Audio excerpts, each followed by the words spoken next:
Très bien. Alors, bismillah wa salatu wa salam ala rasulillah. Très heureuse encore une fois de vous rencontrer, très chers étudiants, pour terminer ce chapitre sur la politique de distribution.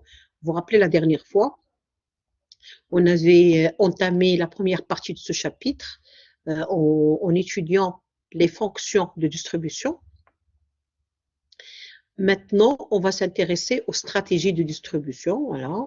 Tout ça, on les a vus la dernière fois, les critères de choix de l'assortiment, etc. Fonction d'information. Voilà. Maintenant, on va s'intéresser donc à la deuxième partie, à savoir les stratégies de distribution. Alors, une entreprise qui désire distribuer ses produits sur un marché en utilisant les intermédiaires de la distribution a le choix entre plusieurs stratégies. Ça veut dire qu'une entreprise, lorsqu'elle crée un produit, elle décide de la forme du produit, elle décide normalement des facteurs de production qui entrent dans la fabrication de ce produit. Après, elle décide quels sont les clients cibles, elle décide avec quel prix elle va vendre ce produit. Après vient la décision du choix de distribution et de stratégie. Ça veut dire qu'on doit voir comment on veut distribuer ce produit-là. Et on va voir qu'il y a plusieurs stratégies.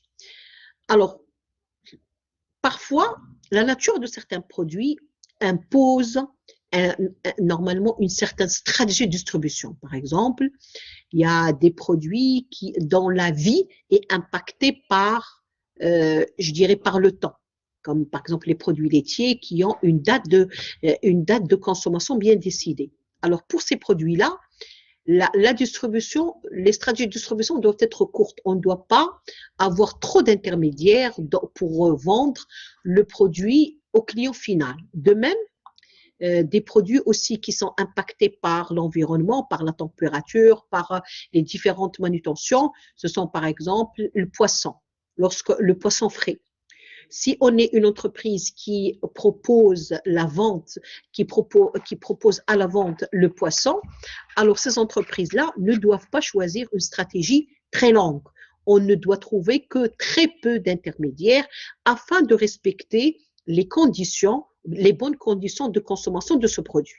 Donc, en plus du fait qu'il y a plusieurs stratégies de distribution, les spécificités liées à l'activité, comme la nature des produits à distribuer, ou encore le champ géographique couvert par le canal de distribution, induisent des caractéristiques. Donc, la nature des produits et aussi, parfois, le champ géographique. Ça veut dire que si moi je suis une entreprise qui produit un bien X et que mon siège est à Casablanca, si je voudrais exporter mon produit à la Russie, par exemple, vu que je ne connais pas normalement quelles sont les spécificités du territoire, obligatoirement, je dois, emprunter les services d'un distributeur local qui va me conseiller sur la meilleure façon de faire une bonne distribution de mon produit. Donc, voyez-vous, la nature des produits et aussi le champ géographique du consommateur implique essentiellement la stratégie de distribution. Alors, on va étudier donc deux points essentiels, les décisions générales de distribution et les spécificités du canal de distribution. Alors, l'importance de la fonction de distribution implique un transfert de pouvoir de décision vers le distributeur au détriment de l'entreprise. Cela veut dire qu'aujourd'hui, la distribution est devenue une fonction à part, à tel point que, vous savez qu'on a aujourd'hui un marketing de distribution lié seulement à la distribution. Ça veut dire que la distribution est devenue un métier à part, c'est une spécialité. Et vu que c'est une spécialité, les entreprises qui produisent les biens, si jamais ils veulent que leurs produits marchent, ils doivent obligatoirement, bien sûr, mettre tous les moyens ou bien faire tout en œuvre pour réussir ce processus. Et pour ce faire, ils doivent bien sûr soit déléguer cette fonction à des spécialistes, soit essayer d'être accompagnés par certains cabinets de conseil afin de permettre de bien distribuer notre produit. Alors, le producteur, c'est-à-dire que même si la distribution et le distributeur, ils ont des fonctions de plus en plus importantes, malgré ceci, le producteur, il doit conserver certaines décisions qui lui reviennent. Le producteur doit toutefois décider quelle ampleur il souhaite donner à la présence de son produit sur le marché. Ça veut dire, il y a des décisions qui ne peuvent pas revenir au distributeur. Ils doivent revenir au producteur. Pourquoi? Parce que le producteur, c'est lui qui, au début, a eu l'idée.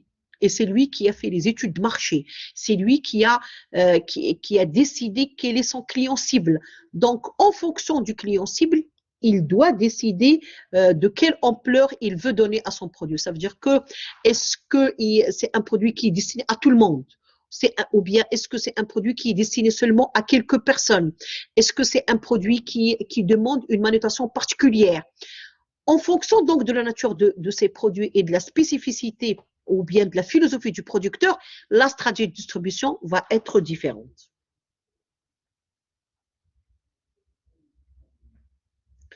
Alors, le degré d'intensité de la présence du produit sur le marché. Un producteur peut opter pour une distribution de masse, une distribution sélective ou encore une distribution exclusive en fonction, regardez ça, c'est le producteur, en fonction de sa stratégie initiale.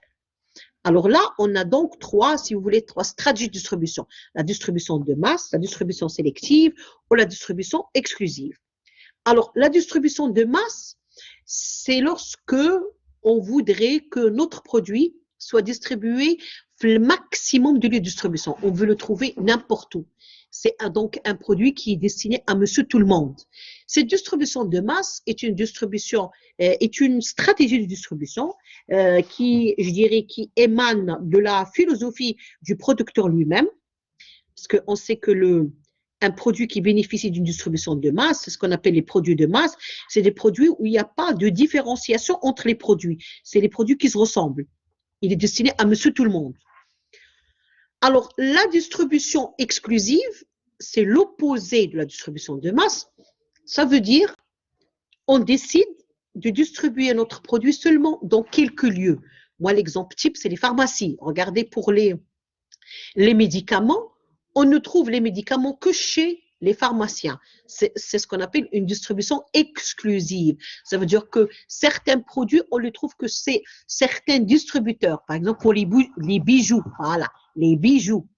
La distribution des bijoux, c'est essentiellement une distribution exclusive. Ça veut dire que les bijoux, normalement, on les trouve que chez les bijoutiers. Alors, certaines marques de luxe, on les trouve que chez ces gens-là. Moi, je donne un exemple, les produits Cartier, voilà, par exemple, les produits Cartier, on les trouve normalement chez les distributeurs Cartier. Vous voyez, c'est donc une distribution exclusive. Ça veut dire qu'on fixe et on décide quelques lieux où notre produit va être vendu. Et donc, on a la distribution de masse, la distribution exclusive et on a la distribution sélective. Alors, la distribution sélective, ça veut dire que le producteur, il va sélectionner quelques points de vente du produit. Exemple type, les produits de sport. Tiens, par exemple, les espadrilles Nike. Voilà. Les espadrilles Nike, on les retrouve auprès des boutiques Nike, mais on les retrouve aussi auprès des boutiques qui sont spécialisées dans la vente des produits de sport. Ça veut dire que c'est une distribution qui n'est pas exclusive. Ça veut dire que c'est pas seulement l'enseigne elle-même qui vend ces produits-là, mais on le retrouve auprès d'un nombre réduit, de distribution. On a donc trois types de stratégies de distribution. Alors, la distribution donc intensive ou la distribution de masse, elle consiste à distribuer un produit dans le plus grand nombre de points de vente possible en quantité suffisante. La distribution exclusive s'oppose radicalement à la distribution de masse. Le producteur considère que sa marque exige un environnement particulier pour être vendu à la clientèle. Ça veut dire que c'est un produit qui a une certaine image et que la distribution, il doit respecter cette image. La distribution sélective, donc elle occupe une place intermédiaire entre la distribution de masse et la distribution exclusive. Le producteur restreint Ça veut dire qu'il sélectionne donc certains lieux de vente. Il restera la présence de sa marque à un nombre limité de points de vente et bien sûr dans une zone géographique donnée. On a donc 3 stratégies de distribution qui nous donnent une idée sur le degré d'intensité de la présence de notre produit sur le marché. Maintenant, on va s'intéresser, là c'était, je dirais, là, on parlait de l'intensité de la présence. Il y a aussi une autre décision que le producteur doit prendre avant de déléguer la fonction de distribution au distributeur, c'est essayer de voir est-ce qu'on va avoir un canal de distribution lent ou un canal de distribution intermédiaire. Vous vous rappelez, au tout début de ce chapitre, j'avais dit que le canal de distribution, c'est bien sûr les phases intermédiaires de la vente. On a le producteur, on a le grossiste, on a le semi-grossiste, on a le détaillant. Donc là, le fait de choisir, je dirais, un canal très long, un canal réduit, il diffère, ou bien il dépend, comme j'avais dit au début, il dépend de la nature du produit. Il y a certains produits qui exigent un canal de distribution très court et il y a parfois aussi le fait normalement, de bien connaître le périmètre où se situe le distributeur nous impose de rallonger le canal de distribution. Vous savez qu'aujourd'hui, on a ce qu'on appelle le géomarketing. À ne pas confondre avec la géologie ou le marketing. Moi, je rigole parce qu'il fait, normalement, ça fait un certain nombre d'années, j'avais, parmi les questions que je posais à mes étudiants, définissez ce que c'est que le géomarketing. Géomarketing, c'est, comme son nom l'indique, la relation entre le marketing et la géographie. Ça veut dire le lieu de vente. Parce que nous, lorsqu'on veut vendre un produit, on le vend à un consommateur. Un consommateur qui se situe sur un périmètre. Et normalement, un consommateur qu'on retrouve, par exemple, les pays du Nord, ne va pas avoir les mêmes goûts qu'un consommateur qu'on va retrouver dans les pays du Sud. Un consommateur, par exemple, c'est pas moi, qui a toujours vécu le pôle Nord, ne va pas acheter les mêmes choses qu'un consommateur qui vit au Sahara. Donc, le périmètre impacte normalement nos achats. Et donc, la distribution, elle est impactée par, si vous voulez, par le champ géographique. Bon, donc là, lorsqu'on parle de géomarketing, c'est l'impact de la géographie, donc du territoire sur le marketing. Donc là, lorsque j'avais posé cette question le jour de l'examen, il y avait un malin, un de mes étudiants malins, qui, je ne sais pas comment il a pu écrire ça, il m'avait écrit que géomarketing, c'est la relation entre géométrie et le marketing. Jusqu'à maintenant, je suis encore en train de voir quelle relation peut exister entre géométrie et le marketing. Mais moi, je respecte mes étudiants. Peut-être qu'on va atteindre ce niveau dans une centaine d'années. Hein. Mais à cette époque-là, ça fait donc 5 ou 6 ans, c'était une réponse fausse. Géomarketing, c'est l'impact du périmètre géographique sur la stratégie marketing. Et regardez, toute la stratégie, les 4 P, le produit, le prix, la distribution et la communication. Vous savez que hier, je discutais avec ma fille d'un pays, essentiellement les Émirats arabes unis, sur aujourd'hui l'évolution de l'Émirat et l'effervescence que connaît ce pays-là. Et on a essayé de faire la comparaison entre les prix d'un certain nombre de produits. On a pris exemple, vous savez, lorsqu'on parle des filles, c'est les achats de vêtements. C'est la marque Zara. Les prix de Zara, l'Émirat, est supérieur au prix des produits Zara au Maroc. Pourquoi? C'est parce que le pouvoir d'achat des Marocains est inférieur au pouvoir d'achat des pays des Émirats arabes unis. Puisque le pouvoir d'achat est différent, donc le prix va être différent et même les produits ne sont pas les mêmes. Vous voyez, lorsque vous faites la comparaison entre une marque internationale, par exemple, je vais vous dire Mercedes, tiens, la marque de voiture Mercedes, elle existe au Maroc, mais ce n'est pas une marque marocaine. Les produits qu'on retrouve au Maroc, ce ne sont pas les mêmes qu'on retrouve en Espagne, qui sont différents de ceux qu'on retrouve dans les pays d'origine de Mercedes, à savoir l'Allemagne. Vous voyez? Donc là, toute la stratégie diffère en fonction du périmètre. Parce que nous, lorsqu'on veut produire un bien, on fait attention aux clients cibles, à ses goûts, à son pouvoir d'achat, aux choses normalement qui impactent son passage à l'acte d'achat. Voyez-vous, là, la géographie est très, très importante. Donc, pour revenir à la distribution, Lorsque moi je projette de produire, de vendre mon produit à un lieu, je dois connaître les spécificités de ce lieu et je dois connaître aussi les éléments qui impactent le consommateur final.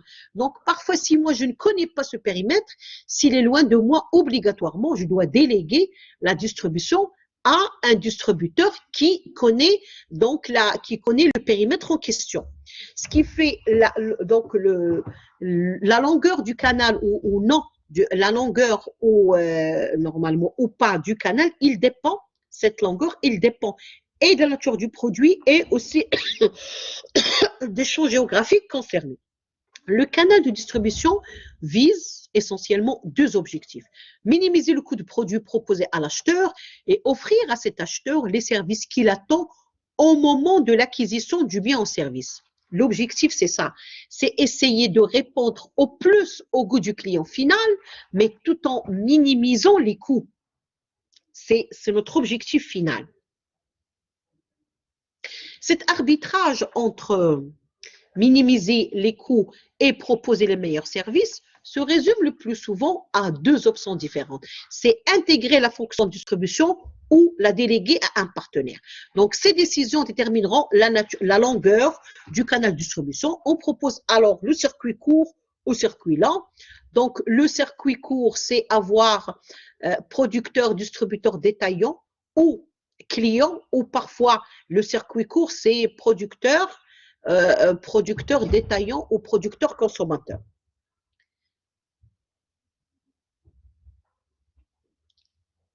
Alors, pourquoi la distribution est devenue aujourd'hui très importante? C'est parce que, comme j'avais dit, il y a l'émergence de la vente en libre service et aussi donc l'émergence dans les pays industriels depuis 1950 des services de distribution de masse organisés autour de la vente en libre service. Ceci a fortement influencé l'assimilation de la distribution à la seule grande distribution de biens et services.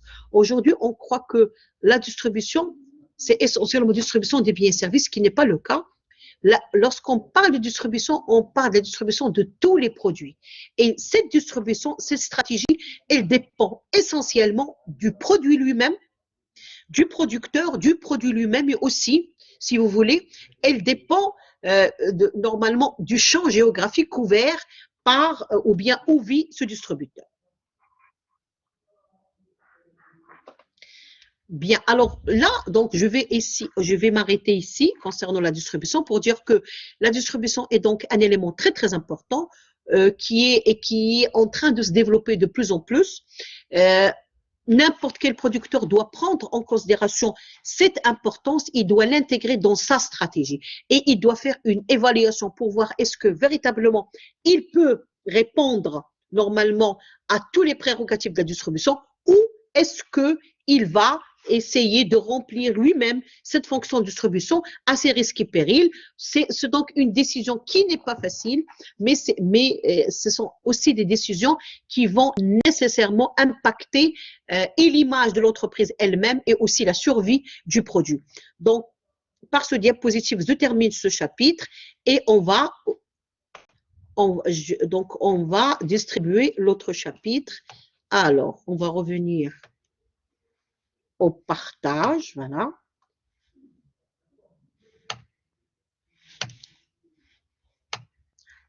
On passe maintenant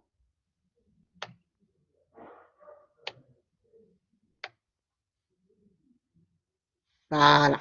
J'espère que vous regardez le cours, ça va?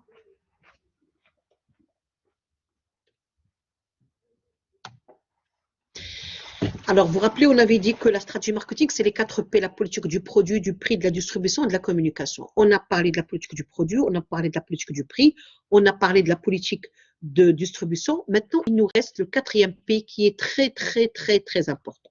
Ça veut dire la communication.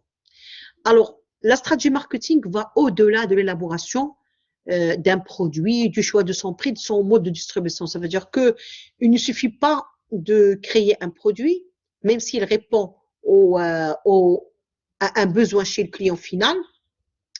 Il ne suffit pas de le créer, de décider du prix et de la meilleure façon de le distribuer. Encore faut-il communiquer sur ce produit, encore faut-il que le consommateur final sache comment le produit existe, encore faut-il véhiculer ou bien, je dirais, vanter les mérites de mon produit, voir ce qu'il propose, ce que mon produit a de plus par rapport aux autres, parce que parfois, on produit des biens extraordinaires, mais pour une raison ou une autre, on ne communique pas ce qui fait les gens ne connaissent pas, parfois ils ne connaissent pas l'existence de mon produit, et parfois même s'ils connaissent son existence, ils croient que c'est un produit qui ressemble aux autres. Alors que nous, normalement, lorsqu'on crée un produit initialement, c'est pour apporter un plus. Donc moi, je dois premièrement communiquer, et je dois aussi convaincre les gens que mon produit est différent, que mon produit, il propose un plus. Parce que si mon produit ne proposait pas un plus, que va gagner le consommateur en changeant de consommer son produit initial?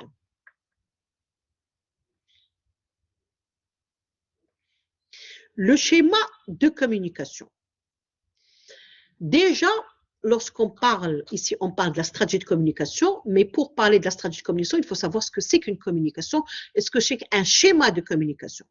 Lorsque on communique avec une personne, on a essentiellement deux personnes, un émetteur et un récepteur. Ça veut dire quelqu'un qui communique, qui parle. Bon, lorsque je dis communique, parce que là, on communique soit par la parole, soit par le geste, soit par la prestance, soit par normalement, la communication se fait de maintes façons différentes.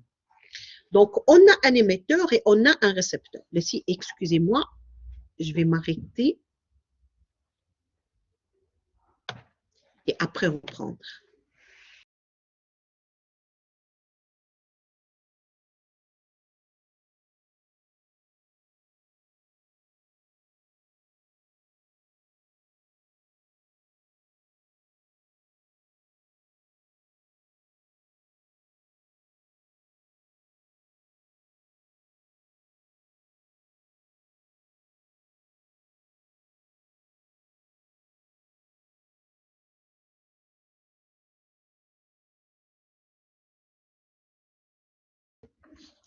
Très bien. Reprenons. Désolée, c'est que j'avais, je devais répondre à un téléphone. Donc, je disais que ici, on était le schéma de la communication. Alors, le schéma normal de communication, comme j'avais dit, on a un émetteur et on a un récepteur. Ça veut dire qu'on a une personne qui communique et on a une autre entité qui perçoit normalement cette information. Alors, on a l'émetteur, le récepteur. Bien sûr, l'objectif de la communication, c'est faire passer un message. Donc, celui qui va émettre le message, il va le coder normalement en fonction de, je dirais, de sa philosophie lui-même. Et celui qui va recevoir, il va décoder le message. Alors, je donne un exemple entre le codage et décodage. C'est comme si nous, les vieilles personnes, moi j'ai 54 ans, je parle aux gens qui ont 28 ans maintenant. Ça va? Non, disons 18 jusqu'à 24 ans. Lorsque on discute, par exemple, par SMS, moi, je suis l'ancienne génération, j'écris encore, je vous remercie, salut, j'écris donc toute la phrase avec un sujet, verbe, adjectif.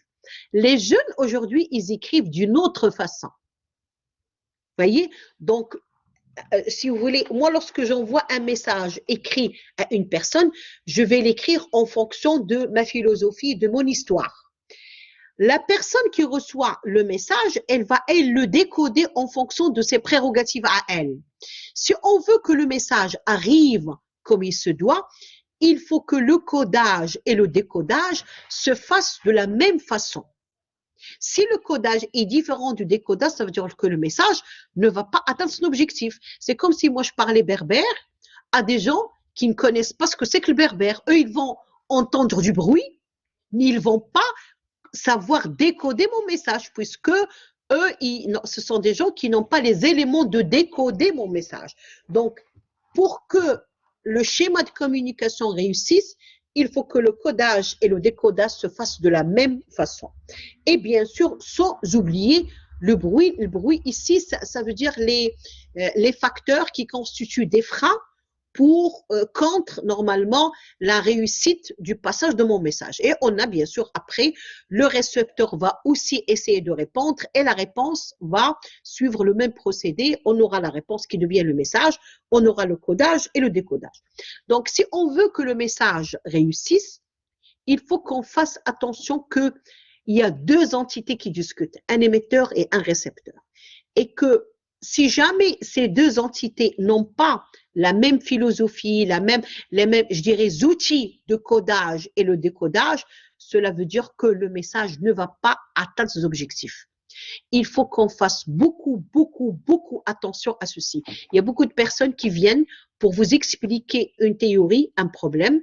Ils croient qu'ils ont réussi à expliquer, mais en fin de compte, on se retrouve avec des personnes qui parlent très vite, qui utilisent des mots que celui qui écoute ne comprend pas. Donc, le message ne passe pas. Il ne suffit pas de bien expliquer pour dire que l'autre personne a compris. Il faut être à l'écoute, il faut voir, et ceci grâce à la réponse, est-ce que mon message a été perçu tel que moi je l'ai voulu initialement.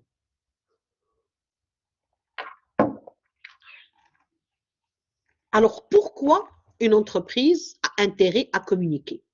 Premièrement, pour véhiculer des informations aux clients actuels et potentiels, parce que comme j'avais dit, on évolue dans un marché très concurrentiel.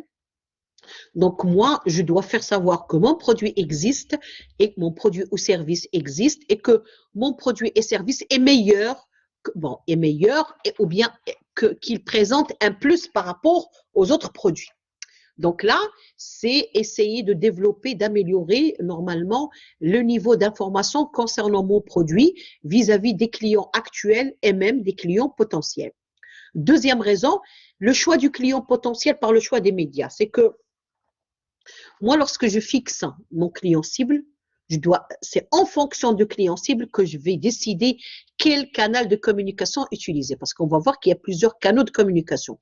Et le canal de communication dépend du client cible. Regardez, si moi j'ai un produit destiné, je dirais, aux seniors, des seniors, c'est les gens qui ont plus de 60 ans, je dirais aux jeunes qui ont entre 18 et 24 ans.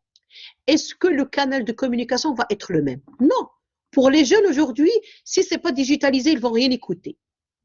Alors que pour les seniors, ce sont des gens qui font confiance à normalement, ils regardent encore la télé, ils lisent encore les journaux. Vous voyez, ce sont deux, je dirais, segments de la population différente qui ont des caractéristiques différentes. Donc, le canal de communication doit prendre en considération les spécificités des segments normalement des segments de la population auxquels mon produit est destiné. Donc, je choisis les médias en fonction des clients cibles. Troisième raison, c'est stimuler l'intérêt pour mon produit. Parce que vous savez qu'un consommateur, il a déjà ses produits favoris, n'est-ce pas? Il a déjà des produits favoris. Donc, pour l'inciter à changer pour acheter mon produit, il doit, entre guillemets, gagner quelque chose. Je dois donc attirer son intérêt sur mon produit, lui dire par exemple que mon produit lui propose un plus par rapport au produit auquel il est habitué, il est habitué que mon produit propose un plus par rapport au produit qu'il a l'habitude d'acheter. Donc, je dois stimuler l'intérêt du client pour mon produit et ceci grâce à la communication. Aussi, une autre raison, c'est pour former ou améliorer l'image qu'a mon produit. Vous savez que parfois, certains produits peuvent rencontrer des problèmes. Donc, dans ce cas-là, il y a ce qu'on appelle la communication de crise. Ça veut dire que je dois créer une stratégie de communication pour améliorer l'image de mon produit. Moi, je vous donne un exemple. Ça fait, je crois, 12 ans, la société Coca-Cola, elle a eu un problème parce qu'apparemment, il y a certains jeunes qui ont bu cette boisson et normalement qui ont eu des problèmes. Alors, la société Coca-Cola, elle a été obligée de faire une communication de crise pour dire que non, ça, c'était un problème limité, que normalement cette boisson n'avait, le fait de consommer cette boisson n'impactait pas, entre guillemets, la santé. Ils ont fait donc ce qu'on appelle une communication de crise soit pour former l'image ou bien pour redorer l'image du produit. Aussi, on communique pour accroître le niveau de connaissance des produits. Parfois, on a des produits qui se ressemblent. Donc, moi, par ma communication, je dirais, véhiculer ou bien je dirais, améliorer les informations sur mon produit pour dire que mon produit, par exemple, c'est par rapport aux autres, mon produit, il respecte l'environnement. Par rapport aux autres, mon produit, c'est un produit où on utilise moins de sucre. Donc là, je dois accroître le niveau de connaissance des consommateurs par rapport à mon produit. Pour aussi, parce que là, tout ça, regardez, toutes ces raisons-là, c'était des raisons de la communication sur le produit. Mais parfois, la communication sur le produit impacte l'image de mon entreprise. Et lorsque je dis l'image de mon entreprise, ça veut dire la valeur de mon entreprise sur le marché des actions. Lorsque mon produit marche très très bien et que les gens commencent à l'adorer, donc là, on a des meilleures recettes, donc je dirais les recettes vont augmenter et aussi les actions vont augmenter parce que les gens ils vont se dire, puisque cette entreprise va réaliser des bons profits, elle peut faire je dirais, une distribution de dividendes, donc j'ai intérêt à acheter les actions pour gagner beaucoup plus. Et aussi, on communique pour améliorer les chances des vendeurs. Ça veut dire que lorsqu'on a une bonne communication, ça veut dire que les clients cibles vont connaître mon produit et cela va faciliter le travail des vendeurs.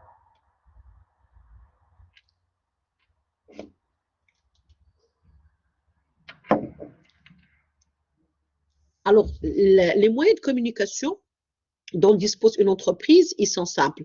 On a la publicité, les promotions de vente, les relations publiques et on a dernier venu, c'est ce qu'on appelle le marketing direct. Donc, on a essentiellement 4 canaux de communication.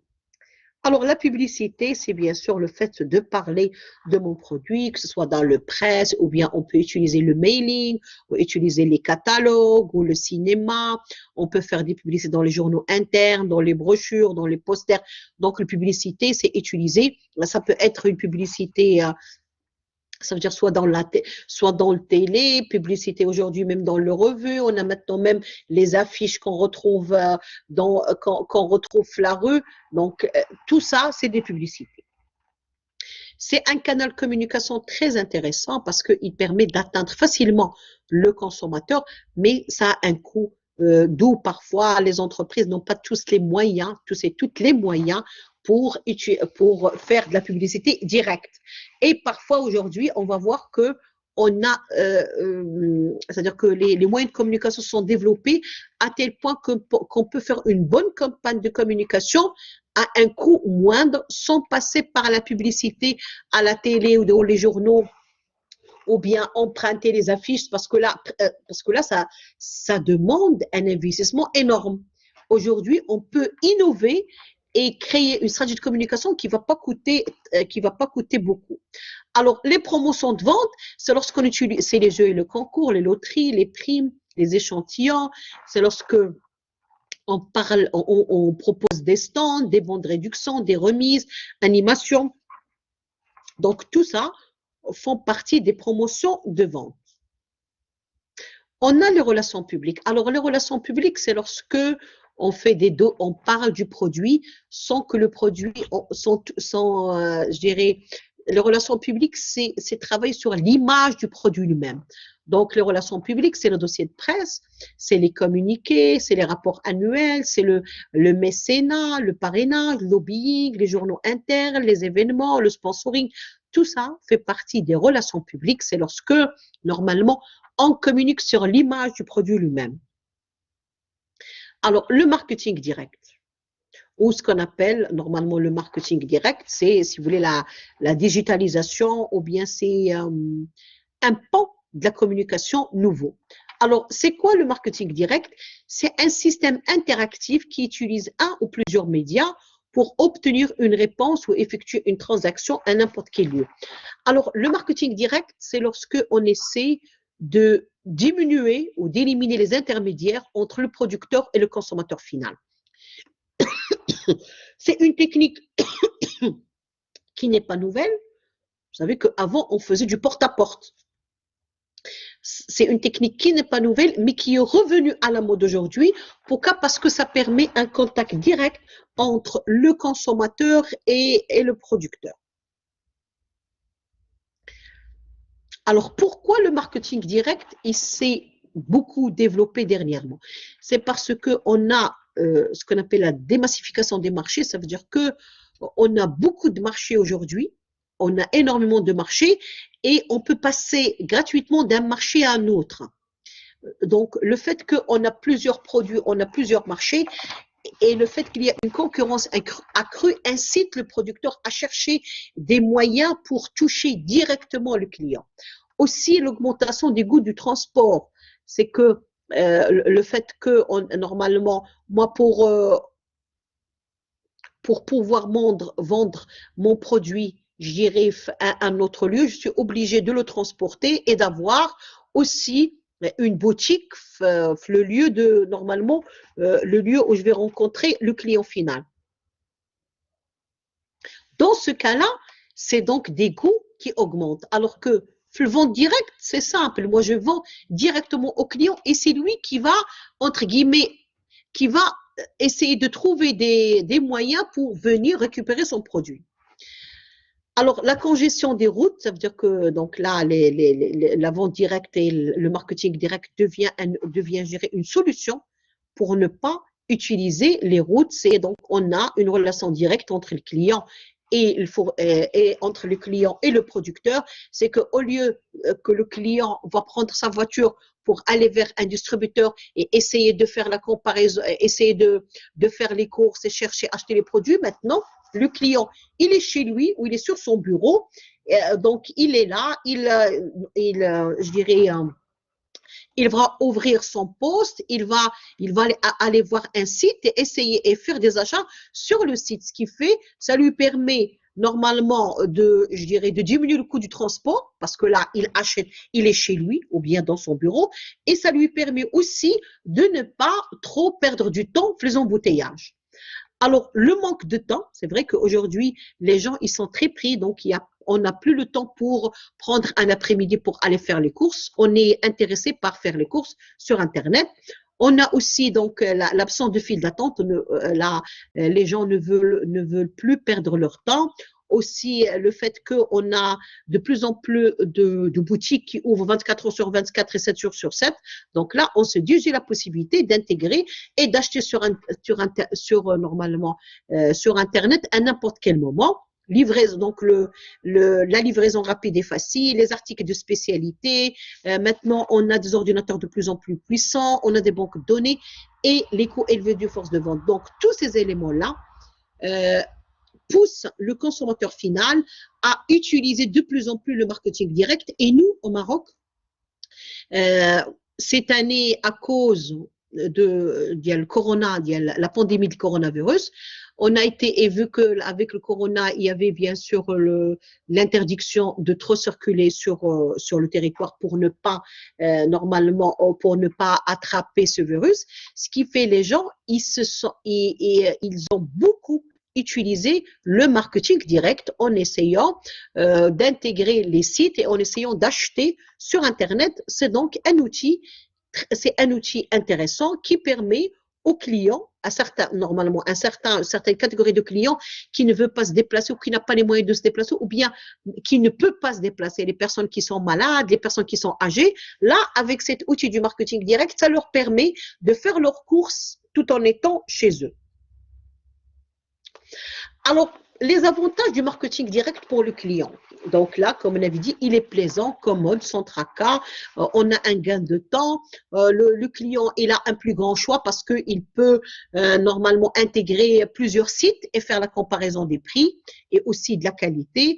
Il permet la comparaison en naviguant dans les différents catalogues en ligne. Ça permet de commander un produit soit pour soi ou même pour les autres pour faire des cadeaux et aussi Normalement, surtout les personnes, normalement, les personnes qui n'ont pas beaucoup de temps, le chiffre d'affaires, les clients d'affaires, ils ont aussi l'avantage d'apprendre sur les produits et services disponibles sans perdre de temps à rencontrer des vendeurs. Donc, pour le client, normalement, c'est 100% avantageux. Pour les vendeurs, lorsqu'on parle de marketing direct, ça ne veut pas dire que la fonction de la vente du vendeur va disparaître. Non, c'est le contraire. Mais la fonction du vendeur va, ou bien je dirais le service rendu par le vendeur, le travail du vendeur va être facilité par le marketing direct. Comment? C'est que le vendeur, il va avoir une liste d'adresses parce que lorsque moi je me connecte sur un site, bien sûr, je m'inscris, je donne des informations.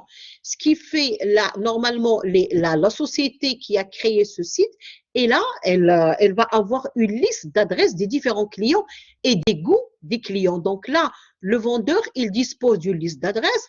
Il peut donc faire un message personnalisé parce qu'il va connaître les goûts de chaque client. Donc, il peut proposer les produits les produits à chaque consommateur en fonction de ce que veut ce consommateur. Donc, un message personnalisé et sur mesure, une relation continue avec chaque client à part, un message cédulé, ça veut dire que je connais chaque client, je vais donc faire des messages adéquats en fonction normalement du temps. Par exemple, je sais que ce consommateur le mois de janvier ce qu'il préfère, l'été ce qu'il préfère, l'hiver ce qu'il préfère, etc. Ça permet aussi, le marketing direct il permet au vendeur d'avoir un haut niveau de lecture du client, ça veut dire il connaît très très bien le client. Ça permet aussi au vendeur de faire différents tests, ça veut dire que avec normalement, je vais essayer de segmenter mon marché et connaître chaque client à part et essayer aujourd'hui un message. Si ça marche pas, je passe à normalement une autre expérience. Donc, ça me permet de tester différents messages et voir quel est le message et quel est le canal de communication qui convient le plus à mon client. Aussi, ça me permet d'avoir une offre moins visible par les concurrents. Donc ça, c'est la principale, je dirais, le principal avantage d'avoir un vendeur. C'est que lorsque on a un site Internet, ça veut dire c'est un site qui est ouvert à tout le monde, à mes clients, mais aussi à mes concurrents. Donc, dans ces cas-là, je ne peux pas tout proposer. Alors que le vendeur, il va parler à chaque client à part. Donc là, il peut proposer des produits et des stratégies différentes et qui ne vont pas être visibles par les concurrents. Et bien sûr, ça permet aussi aux vendeurs de mesurer l'impact de chaque stratégie et comme ça essayer de voir quelle est normalement la stratégie qui convient le mieux. Par exemple, proposer un produit avec des goûts, avec une forme, avec un prix et voir est-ce que ce produit correspond à notre client. Sinon, apporter des améliorations afin de proposer le produit qui correspond le plus au client. Et là, c'est avec le marketing direct, ça nous permet de connaître de plus en plus à nos clients et de passer d'un marketing de masse, ça veut dire le produit qui est identique à tout le monde, à un produit, je dirais, comme le marketing one-to-one, un produit destiné à une personne. Ça veut dire que chaque client va avoir le produit qui lui correspond. Moi, je vais pas, par exemple, moi, j'adore, je sais pas, moi, j'adore le goût fraise, par exemple. Je ne vais pas avoir des produits qui n'ont pas ce goût-là. Ou, par exemple, moi, je n'aime pas le fraise, par exemple. Donc là, le vendeur ne va jamais me proposer des produits à base de fraises parce qu'il sait que moi, je n'aime pas le fraise. Et il peut proposer ces mêmes produits à un autre client. Vous voyez? Donc là, avec le marketing direct, le vendeur, ça lui permet d'avoir une haute lecture du client et par là, proposer les produits qui correspondent à chaque client à part. Donc là, j'ai essayé de faire une comparaison entre le marketing de masse et le marketing one-to-one, c'est donc les deux extrêmes du marketing. Le marketing de masse, ça veut dire avoir un produit destiné à tout le monde, alors que le marketing one-to-one, c'est un produit destiné aux clients qu'on connaît normalement avec des caractéristiques qui répondent au maximum au goût de ce client. Donc, on passe d'un client moyen à un client individuel, d'un produit standard à une offre sur mesure, d'une production de masse à une production sur mesure, etc. Alors, les principaux canaux de marketing direct, c'est la vente. Donc, la vente en direct, c'est la vente par catalogue, c'est le télémarketing, c'est aussi, donc, il y a plusieurs outils qui sont anciens et qui reviennent à la mode aujourd'hui. Alors, le marketing direct ou bien le marketing en ligne, alors là, il y a plusieurs modèles. On a ce qu'on appelle le modèle plusieurs à plusieurs. Ça veut dire que sur un même site, on peut trouver plusieurs produits qui proviennent de différents fournisseurs. On appelle ça je dirais, le modèle plusieurs à plusieurs. Ça veut dire que on a un site, ce qu'on appelait ici hypermédia, avec normalement un contenu ça veut dire qu'on a des produits qui proviennent de différents types de producteurs et qui est destiné à normalement plusieurs types de clients. Et on a, donc ça c'est le modèle plusieurs à plusieurs, mais on a aussi un modèle unique, ça veut dire qu'on a certaines entreprises qui eux-mêmes vendent que leurs produits. On va avoir donc un contenu, je dirais pas identique, mais un contenu avec la même marque et qui est destiné à plusieurs types de clients. Donc on a plusieurs modèles. Là, c'était le modèle plusieurs à plusieurs, mais on a le modèle unique à plusieurs.